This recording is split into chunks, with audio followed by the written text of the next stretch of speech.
La riqueza material versus la riqueza espiritual. Siempre solemos hacer una distinción por demás radical entre el mundo material y el mundo espiritual, entre personas materialistas y personas espirituales, entre las cosas del espíritu o de Dios y las cosas del mundo o del enemigo. ¿Y qué se esconde detrás de estas distinciones sino el desconocimiento de que no hay nada que no sea espiritual? No existe nada fuera de la conciencia y por tanto no hay nada que no provenga de la realidad absoluta. Dios, o como te convenga o apetezca llamarlo. ¿Qué significa ser materialista? En breves palabras, significa que tu mente está obsesionada con las condiciones físicas en aras de la obtención de una idea de felicidad, plenitud, éxito, amor, validación. En pocas palabras, tu mente asocia el tener con la felicidad. En ese orden de ideas, no se puede asegurar a la ligera que una persona millonaria sea materialista,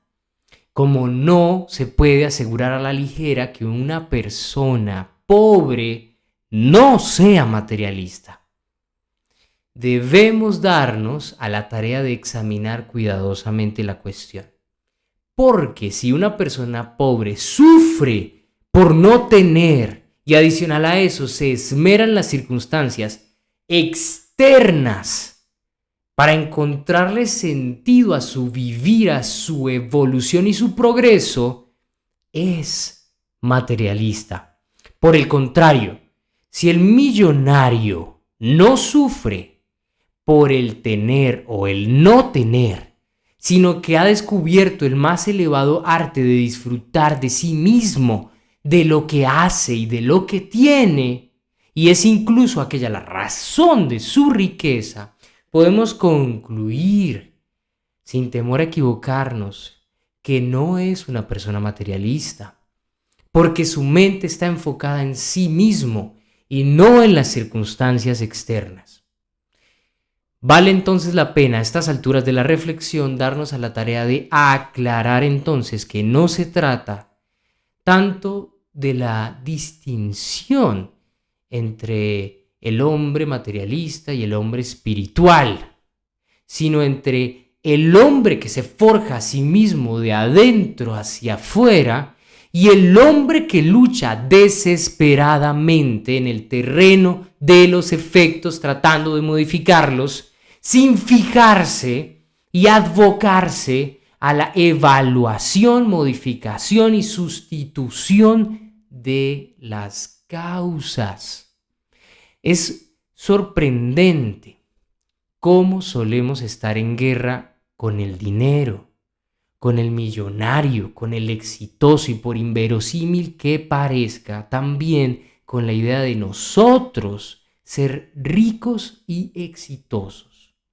Una guerra que es llevada a cabo con armamentos infrahumanos como la envidia, la ira, la infamia, la calumnia, el chisme, la cizaña, el desprestigio, las habladurías, la repugnancia, el autodesprecio, el odio, la maledicencia, la vanidad, el sentimiento de superioridad.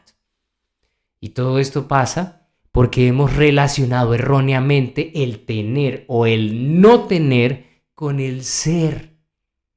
Porque podemos ser muy seguros y elocuentes al afirmar que el rico hace mal al asociar su éxito material con la felicidad,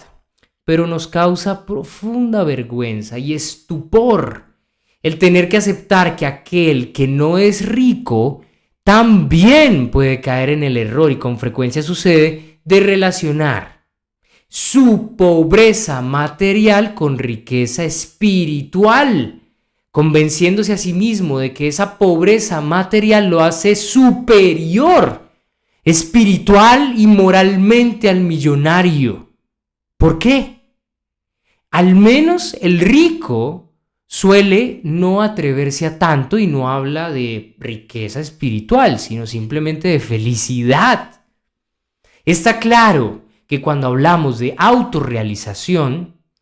no se trata del tener, pero tampoco consiste en el no tener. Se trata de ser. Y es más probable, no es una regla, pero si seguimos la lógica del ser y desde ahí hacer y por consecuencia tener,